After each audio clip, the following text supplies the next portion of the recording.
Okay, guess what? I'm back today for another video. Um, I couldn't stay away. Anyway, there I kind of had a little prompting to do this before I move on.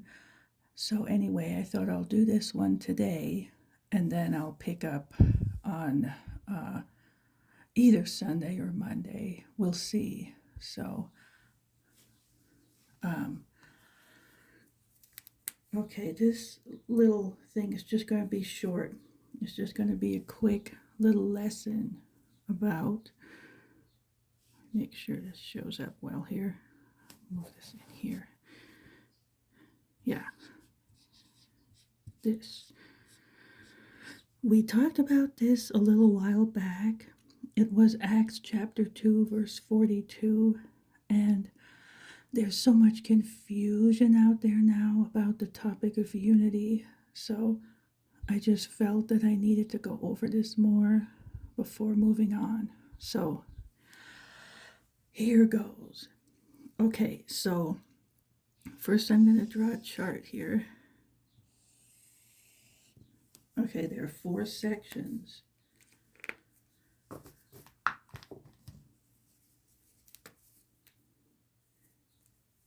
So we have, I'm just going to put this word here.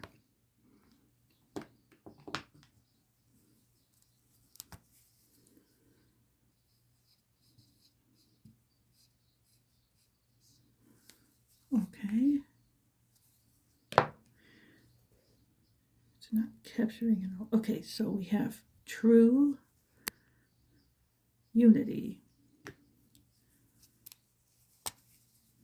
And then over here,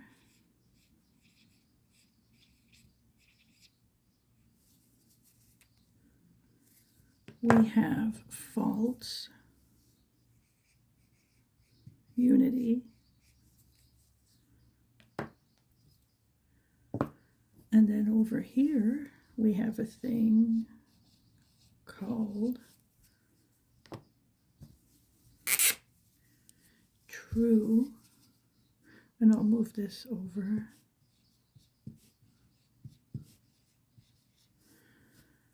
True division. And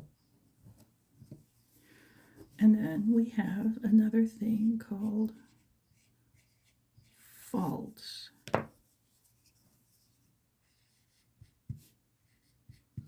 division. So we have these 4 possibilities when it comes to these things. Now, they talk about unity a lot, like unity is a good thing and this and that.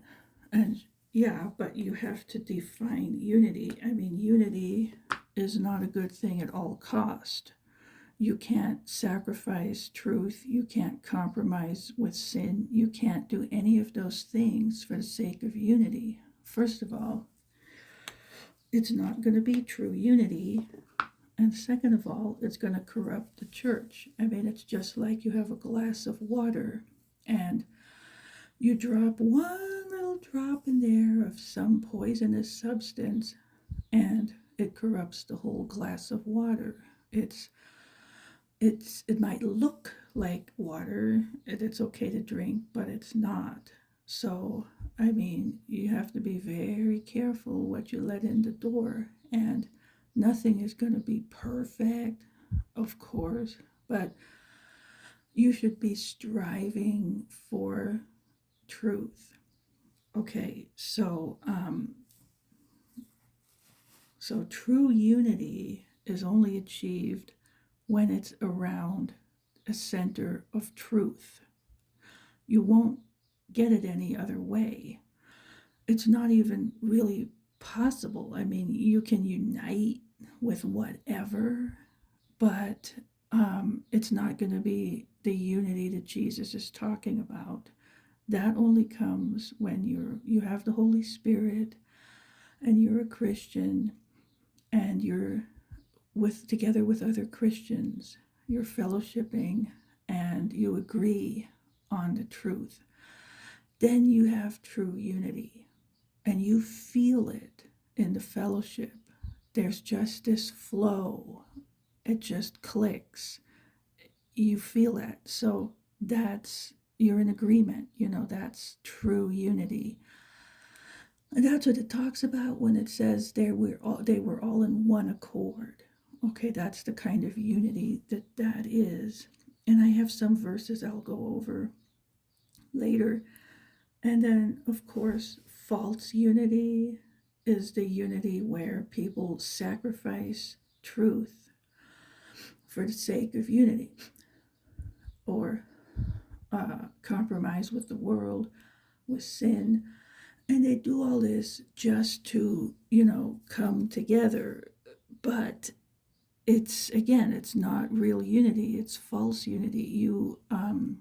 You forsake truth.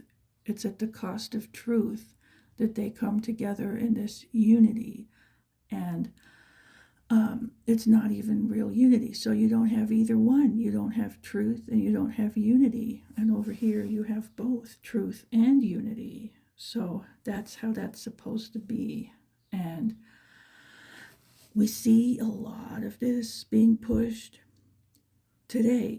People are pushing to join with denominations that are false, even with cults, all kinds of things that are false, and we need to be away from that.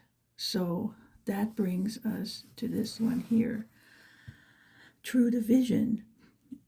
So in order to have true unity, we also need to have true division, because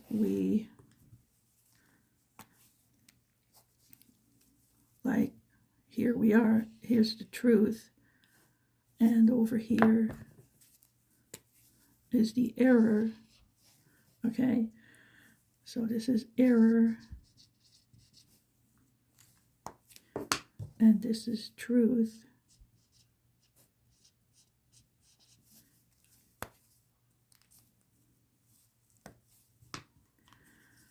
And you need that wall of division in between them. They're not mixing. That way you preserve the unity around the truth. Once you mix with error, you lose all the truth and the unity. So you need to divide from what is false doctrine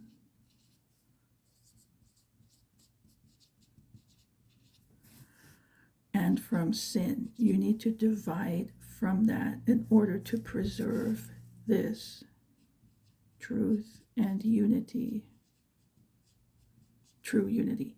So that's how that works. You preserve this. That's true division. That is like the analogy of the glass of water and a drop of poison. You're keeping out the poison and you're preserving the purity of the water so that you're able to drink the water, and you need the water. So that's the concept there. Okay, so there is such a thing as true division, as division that's good. And there are many Bible verses that talk about separating yourself from the world, from what's unclean, from sin, from those who sin, from false doctrine, from those who teach false doctrine, who spread or believe false doctrine, who practice sin, and just all that kind of sin and false doctrine. So all the error you need to separate from, and that preserves the purity of the truth. Okay, so that's the whole thing. So these go together here. All right, and then over here, now false division is division that is not necessary, and it shouldn't even be there. And we see that today. We see all of these today, but false division, we see that as well when people divide with other Christians for reasons that they shouldn't be dividing with them over. So you shouldn't divide from someone over something that's not critical. Like, I see a lot of this today, people dividing over views regarding eschatology, which is end times prophecy, events in the end times, and they divide over all kinds of things in that regard. And they ostracize the person as if they're not a true believer if you don't believe that thing. And it's something that has nothing to do with the gospel. Now, again, people do need to agree on the main points of Christianity and the gospel, and we need to agree on that. And if somebody doesn't agree with that, we are supposed to divide from them in that way spiritually. So that's a different thing. Those are, fundamentals of the faith, foundational Christianity. That's different. The gospel, the atonement, all that. So, but false division is just more petty stuff, and people shouldn't be dividing over that. So anyway, that's false division. So, and then we have the concept of, and I'll get to the Bible verses in a bit, but there's the concept of different types of uniting. Okay, so this is all regarding spiritual uniting, spiritual.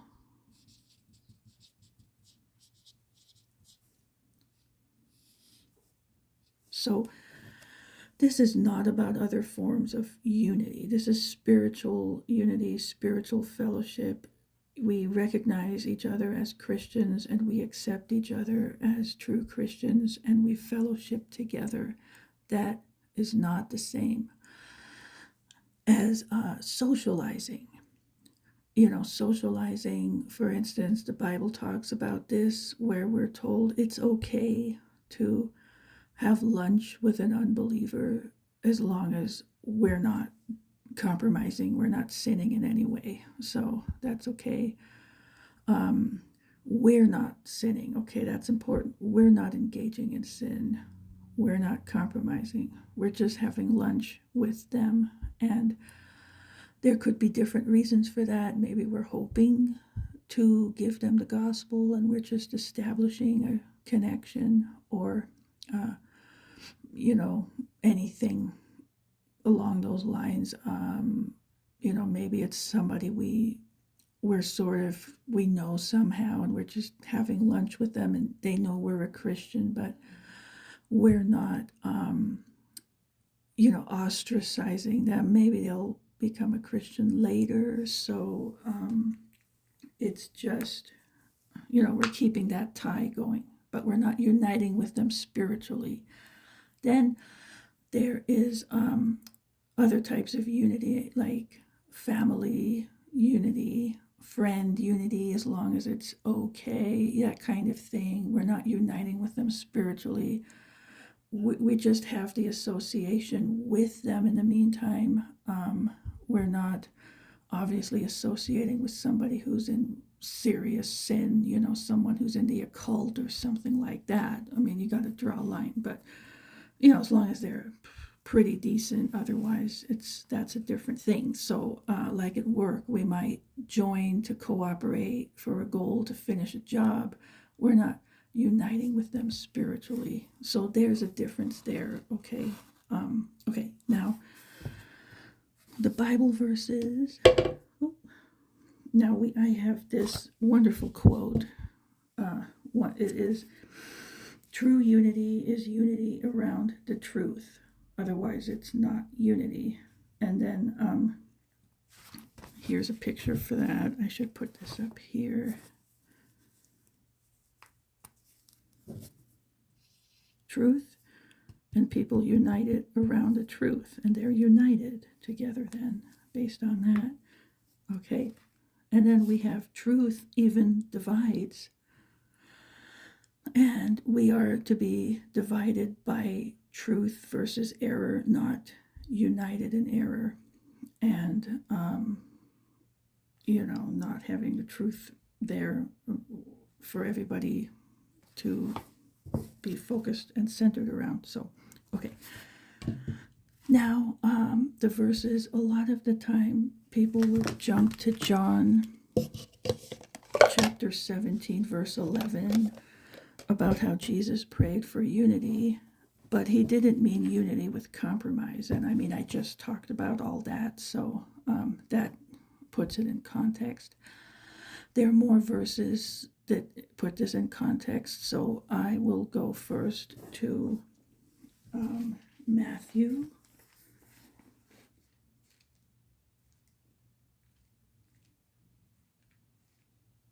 Chapter 10.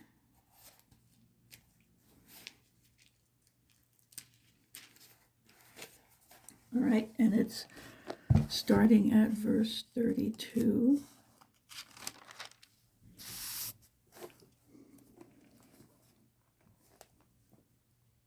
Okay, here, so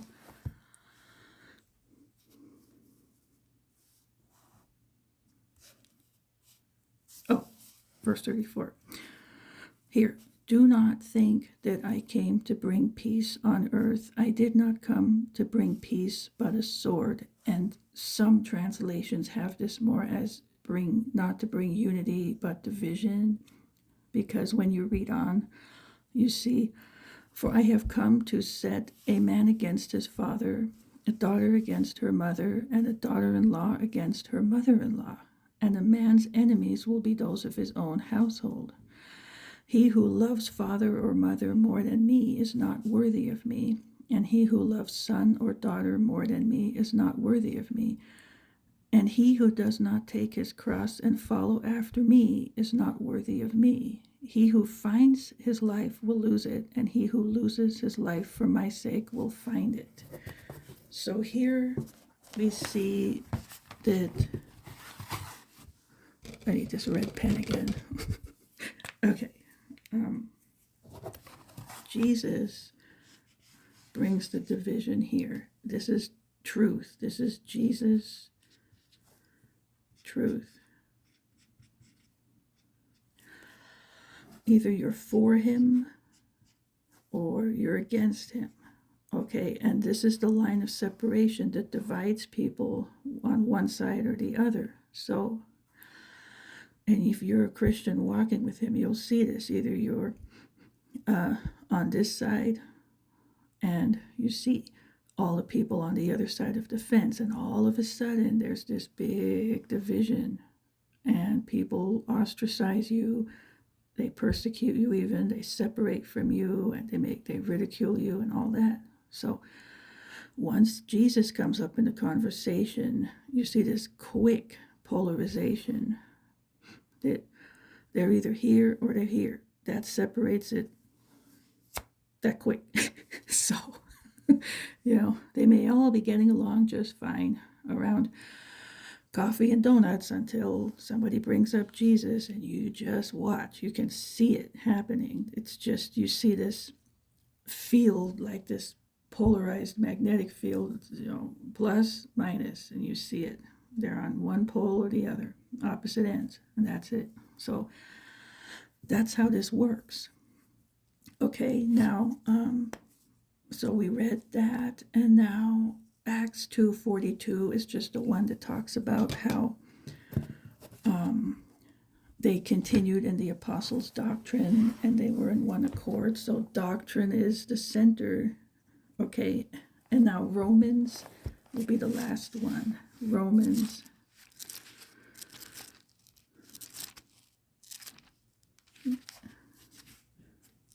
chapter 16, verses 17 to 18. It's interesting. This is another one that they take the verse and it means exactly what it means, and they'll twist it into its opposite meaning because they take it out of context. That's why context is so important. Okay, so here, verse 17, avoid divisive persons. Okay, so now I urge you, brethren, note those who cause divisions and offenses. Okay, they'll just stop there. Oh, you can't divide. oh, you're judging. Oh, yes, we're supposed to do all that. Okay. So note those who cause divisions and offenses contrary to the doctrine which you learned. So, and avoid them. So, exactly, like if they're teaching false doctrine, we're supposed to divide from them. We're not supposed to unite with them. So, they're in error. And that's exactly what that says to do, which is the exact opposite meaning as the false teachers will tell you, and they twist this into a heresy because people don't read it. Okay, so 18. For those who are such do not serve our Lord Jesus Christ. Okay, they're not serving him, but their own belly. They're serving their own belly. And by smooth words and flattering speech, deceive the hearts of the simple. Okay, so don't be one of the simple. Okay, don't be deceived. We're to divide from false doctrine and false teachers. We're not supposed to unite with them. They're the ones causing the division, not us. We need to separate from them in order to preserve true unity and the truth among us, so it doesn't get polluted. Okay, so again, that's the difference, and that's exactly what this is about.